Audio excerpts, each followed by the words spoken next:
ZEE5 ಇರುವಾಗ ನೀವು ನಿಮ್ಮ ನೆಚ್ಚಿನ ಶೋಗಳನ್ನ ಎಂದಿಗೂ ಮಿಸ್ ಮಾಡಿಕೊಳ್ಳುವುದಿಲ್ಲ. ಅದು ಸಂಪೂರ್ಣ ಉಚಿತವಾಗಿ.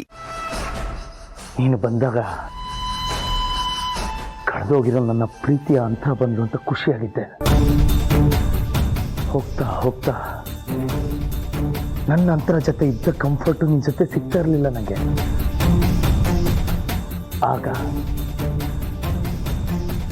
ಆಗ ನನಗೆ ಅನುಮಾನ ಶುರುವಾಗಿದ್ದು. ಬಟ್ ಈ ಏಜಿಗೆ ಅನುಮಾನ ಶುರು ಆಯಿತು, ನನಗೆ ಗೊತ್ತಾಗ್ಲಿಲ್ವಲ್ಲ ಅಂತ ಬೇಜಾರು ಮಾಡ್ಕೋಬೇಡ. ನಿನಗೆ ಗೊತ್ತಾಗದೇ ಇರೋ ಥರ ನಾನು ನಡ್ಕೊಂಡೆ.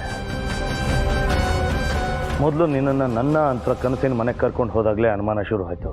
ಈ ಮನೆನ ಕಟ್ಟಬೇಕು ಅಂತ ಫೋರ್ಸ್ ಮಾಡಿದ್ದು ಯಾರು ಹೇಳು? ಇನ್ಯಾರವಿ? ನೀನೇ ತಾನೇ? ನಮ್ಮ ಹಳೆಯ ಮನೆ ಬೇಕ್ರಿ ಹತ್ರ ಕರ್ಕೊಂಡು ಹೋದಾಗ ಅನುಮಾನ ಗಟ್ಟಿ ಆಯಿತು. ಸರ್, ಒಂದು ನಿಮಿಷ. ಮೇಡಮ್ ಯಾಕೋ ಮೊದಲಿನ ಥರ ಇಲ್ಲ ಅಂತ ಅನಿಸುತ್ತೆ. ಏನೋ ಒಂದು ಬದಲಾವಣೆ ಇದೆ ಸರ್. ಬಟ್ ಪ್ರತಿ ಸತಿ ನೀನು ಸಿಕ್ಕಾಕೊಂಡೋಗು ತಪ್ಪಿಸ್ಕೋತಾ ಇದ್ದೆ, ನೀನು ಖುಷಿ ಪಡ್ತಾ ಇದ್ದೆ. But you are wrong. ನೀನು ತಪ್ಪಿಸ್ಕೋತಾ ಇರಲಿಲ್ಲ, ನಾನು ನಿನ್ನನ್ನು ಬಿಡ್ತಾ ಇದ್ದೆ.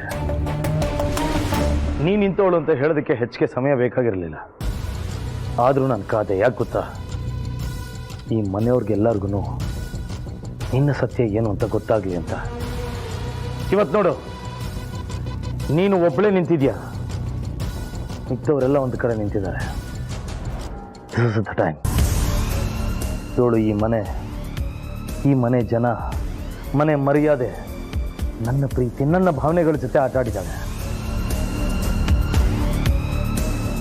ಅದು ಆಸೆಗೋ ಮೋಹಕ್ಕೋ ಲಾಭಕ್ಕೋ ಲೋಭಕ್ಕೋ ಗೊತ್ತಿಲ್ಲ.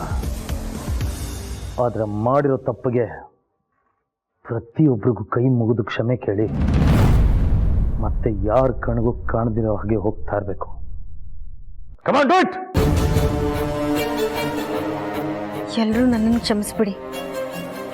ಏನೋ ದುಡ್ಡಿನ ಆಸೆಗೆ ಮಣ್ಣು ತಿನ್ನೋ ಕೆಲಸ ಮಾಡಿಬಿಟ್ಟೆ. ಕ್ಷಮಿಸಕ್ಕೆ ಕೈಯಲ್ಲಿ ಲಾಠಿ ಇಟ್ಕೊಂಡು ಯೂನಿಫಾರ್ಮ್ ಹಾಕೊಂಡು ಕಾಯ್ತಾ ಇದ್ದಾರೆ. ನಡಿ.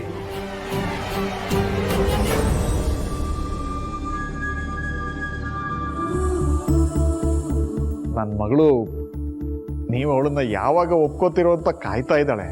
ಹಾಗೇನೇ ಇಲ್ಲ ರೀ, ನೀವು ಒಪ್ಕೊಳ್ಳೋವರೆಗೂ ನಾನು ಕಾಯ್ತಾನೆ ಇರ್ತೀನಿ. ಅದು ಮುಂದಿನ ಜನ್ಮ ಆದರೂ ಓಕೆ, ನೋ ಪ್ರಾಬ್ಲಮ್. ಯಾಕೆ ಈ ಜನ್ಮಕ್ಕೆ ಸಾಕು ಹೋಗಿದ್ದೀನಾ? ಯಾವಾಗಲೂ ಪರ್ಫೆಕ್ಟ್ ಅಂತಿದ್ದಿದ್ದು ನನ್ನ ಮಗ ಜೀವನದಲ್ಲಿ ನಗುನು ಮುಖ್ಯ ಅನ್ನೋದನ್ನು ಅರ್ಥ ಮಾಡ್ಕೊಂಡ. ಎಡವಟ್ಟಾಗಿರ್ಲಿಲ್ಲ, ಜೀವನದಲ್ಲಿ ಗಂಭೀರವಾಗಿರೋದು ಮುಖ್ಯ ಅಂತ ಅರ್ಥ ಮಾಡ್ಕೊಂಡ್ಲು.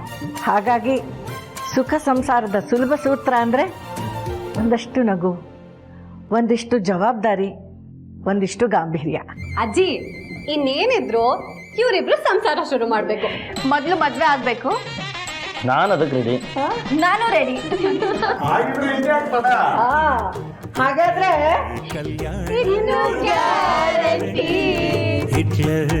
ಕಲ್ಯಾಣ. ZEE5 ಆಪ್ ಡೌನ್ಲೋಡ್ ಮಾಡಿ ಎಲ್ಲಾ ಸಂಚಿಕೆಗಳನ್ನು ಸಂಪೂರ್ಣ ಉಚಿತವಾಗಿ ನೋಡಿ.